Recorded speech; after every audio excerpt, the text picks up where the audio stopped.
안녕하세요. 오늘 저희가 함께 살펴볼 자료는요. 글랙, GLEC에서 나온 보고서인데요. 2030년 탄소세 시대를 대비하는 물류업계의 생존 전략에 대한 내용입니다. 네, 안녕하세요. 요즘 물류나 공급망 쪽에서 ESG, 그중에서도 특히 환경, 그러니까 탄소 배출 관리가 왜 이렇게 중요해졌는지 그 배경부터 좀 짚어볼 필요가 있겠습니다. 맞아요. 그래서 오늘 이 시간에는 그냥 정보만 늘어놓는 게 아니고요. 여러분이 실제 현업에서 당장 내일부터라도 써먹을 수 있는 그런 실질적인 통찰, 또 실행 계획 중심으로 한번 풀어가 보려고 합니다. 좋습니다. 그럼 바로 왜 지금 이걸 해야 하는지 그 긴급성부터 이야기해 볼까요? 네. 이제 곧 2026년인데요. 이때부터 유럽연합의 탄소 규경 조정 제도, 보통 시밤이라고 부르죠. 이게 본격적으로 시행됩니다. 아, 시밤이요. 그게 구체적으로 뭔가요? 네, 쉽게 말해서요. 유럽으로 수출하는 제품 있잖아요. 거기에 포함된 탄소 배출량만큼 비용을 물리겠다 이런 겁니다. 사실상 탄소세 같은 거죠. 이런 규제가 정말 코앞에 닥친 상황입니다. 규제 강화는 정말 큰 부담인데, 근데 이게 꼭 위험만 있는 건 아니라고요. 네, 맞아요. 기회도 분명히 있습니다. 2030년쯤 되면요. 소위 그린 물류라고 하는 시장 규모가 무려 3,500억 달러. 우리 돈으로 환산하면 400조 원이 훌쩍 넘는 거죠. 와, 400조요? 엄청나네요. 네, 이게 전체 물류 시장의 한 15% 정도 된다고 하니까 어마어마한 규모죠. 그러니까 단순히 규제를 피하는 수준을 넘어서 이걸 새로운 성장 동력으로 삼을 수 있다는 뜻입니다. 아, 그리고 또 흥미로운 게 그 맥킨지 조사 결과를 보니까요.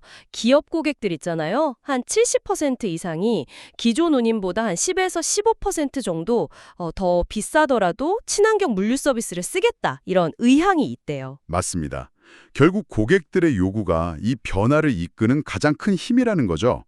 그 조사에서도 68%가 그렇게 답했고요. 그래서 그런지 이미 발빠르게 움직이는 기업들도 꽤 많잖아요. 그럼요. 대표적으로 글로벌 해운사 메르스크 같은 경우는 2040년까지 넷제로, 그러니까 탄소 중립을 달성하겠다고 선언했고요. 실제로 그린 메탄올을 쓰는 선박에 엄청나게 투자하고 있어요. 연료 전환에 아주 집중하는 모습이죠. 아, 머스크는 연료 전환이군요. 또 다른 기업은요? 그리고 애플도 빼놓을 수 없죠. 2030년까지 전체 공급망에서 탄소 중립을 이루겠다고 목표를 세웠고요. 이걸 위해서 협력사들이 재생에너지를 쓰도록 교육도 하고 지원도 하고 있습니다. 협력사까지 관리하는 거군요. 대단하네요. 네, 또 DHL 같은 경우도 전기 배송 트럭을 대규모로 도입하고 또 바이오 항공유, SAF라고 하죠. 이걸 활용해서 고그린 플러스 같은 친환경 서비스도 내놓고 있고요. 들어본 것 같아요. 고그린 플러스. 네, 이 기업들의 공통점이 뭐냐면 탄소 관리를 단순히 비용으로 생각하는 게 아니라 이걸 오히려 경쟁력을 높이는 중요한 수단으로 활용하고 있다는 겁니다. 와, 이런 선도 기업들 얘기를 들으니까 정말 우리도 뭔가 해야겠다는 생각이 드네요. 발등에 불 떨어진 느낌인데요. 그럼 우리 기업들은 현실적으로 뭘 먼저 시작해야 할까요?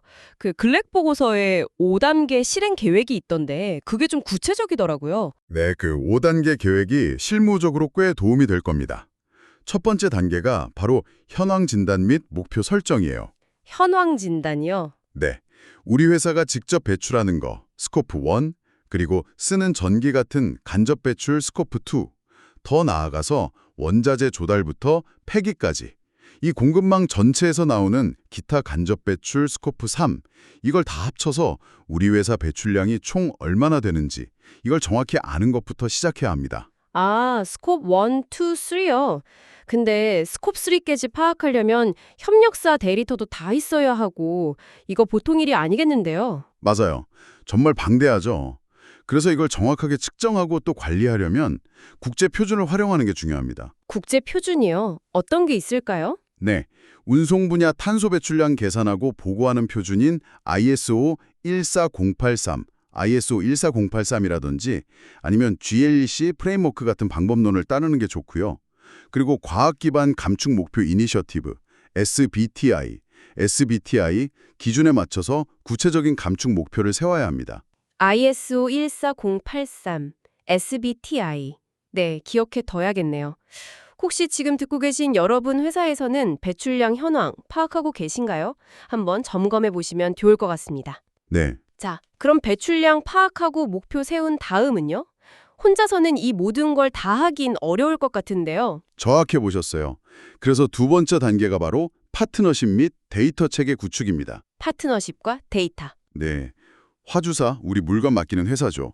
그리고 운송 협력사, 연료 공급사, 또 관련 기술 기업들, 이런 다양한 이해 관계자들과 힘을 합쳐야 시너지가 납니다. 그리고 동시에 배출량을 실시간으로 딱 모니터링하고 보고서도 자동으로 만들 수 있는 그런 시스템을 갖춰야 해요. 그래야 데이터를 투명하게 관리할 수 있고 필요하면 제3자 검증을 받아서 신뢰도도 높일 수 있고요. 근데 이 데이터 통합하는 단계에서 기업들이 생각보다 어려움을 많이 겪는다고 하더라고요. 네, 그럴 수 있습니다. 초기 투자가 필요하니까요. 자, 이렇게 기반을 다졌다면 세 번째 단계는 이제 단기 감축 프로젝트를 실행하는 겁니다. 소위 퀵 윈즈라고 하죠. 퀵 윈즈요. 빨리 성과를 볼 수 있는 거군요. 네, 맞습니다. 비교적 적은 투자로 좀 빠른 성과를 낼 수 있는 방법들이에요. 예를 들면 인공지능 AI를 활용해서 운송 경로를 최적화하는 것만으로도 연료 소비를 한 10%에서 15% 정도 줄일 수 있고요. 오, 꽤 크네요. 네. 그리고 운전자분들께 연비 효율적으로 운전하는 방법을 교육하는 거, 에코 드라이빙이라고 하죠. 이걸로도 5에서 8% 정도 개선할 수 있고요. 또 화물 적재율을 최대한 높여서 빈 차로 다니는 걸 줄이는 것도 아주 효과적입니다. 그런 작은 성공들이 쌓이면 조직 전체에 좀 동기부여도 되고 좋겠네요. 그렇죠. 우리도 할 수 있네. 이런 자신감을 얻게 되는 거죠. 자, 그럼 이제 단기 성과로 자신감을 얻었으니까 좀 더 멀리 봐야겠죠. 네 번째 단계가 중장기 혁신 투자입니다. 중장기 투자, 이건 좀 더 규모가 크겠네요. 네. 예를 들면 전기 트럭이나 수소 트럭 같은 친환경 차량을 도입한다거나 차량 운행 데이터를 실시간으로 분석해서 효율을 높이는 텔레매틱스 시스템을 구축한다거나 아니면 물류센터 지붕에 태양광 패널을 쫙 깔아서 재생에너지를 직접 활용하는 것 같은 좀 더 근본적인 변화를 위한 기술 로드맵을 짜고 실행하는 단계입니다. 장기적인 관점에서 지속 가능성을 확보하는 거군요. 그리고 마지막 5번째 단계가 비즈니스 모델 혁신이던데요. 이건 뭔가요? 탄소 감축 노력을 돈 버는 기회로 연결하는 건가요? 네, 바로 그거죠. 예를 들어서 탄소 중립 배송 같은 친환경 서비스에 추가 요금을 받는 그린 프리미엄 모델을 만든다든지 아니면 우리가 열심히 해서 확보한 탄소 감축 실적 있죠? 이걸 배출권 시장에 내다 팔 수도 있고요. 탄소 배출권 거래요? 네. 또 우리가 쌓은 경험이나 데이터를 바탕으로 다른 기업들한테 ESG 컨설팅을 제공하는 식으로 새로운 수익원을 만들어내는 단계입니다. 와, 정말 탄소 관리가 단순히 비용 문제가 아니라 새로운 비즈니스 기회가 될 수도 있겠네요. 국내 기업들 중에서도 이런 노력들을 하는 곳들이 있죠. 네, 그럼요. 현대글로비스 같은 경우는 AI 기반 배차 시스템으로 빈차 운행, 공차율을 많이 줄였다고 하고요. CJ 대한통운도 전기 화물차 도입하고 또 물류센터에 태양광 발전 설비 설치하는데 아주 적극적입니다. 롯데글로벌로지스는 아까 말씀드린 국제표준 ISO 14083을 비교적 일찍 도입해서 대응하고 있고요. 이런 국내 사례들을 보면 정부 지원책을 잘 활용하는 것도 중요해 보여요. 물론입니다. 정부의 그린 뉴딜 관련 사업이라든지 친환경차 구매 보조금 아니면 좀 낮은 금리로 돈을 빌릴 수 있는 녹색 금융, 그린 파이낸싱 같은 거요. 활용할 수 있는 정책 자금이나 지원 제도를 정말 적극적으로 찾아봐야 합니다. 다만 리스크도 있겠죠? 당연히 있죠. 규제가 어떻게 변할지 또 어떤 기술이 주류가 될지 이런 불확실성이 크고요. 시장 상황도 계속 변하니까요. 그래서 한 가지 방법만 고집하기보다는 여러 방안을 동시에 추진하는 포트폴리오 접근 방식이 필요하고요.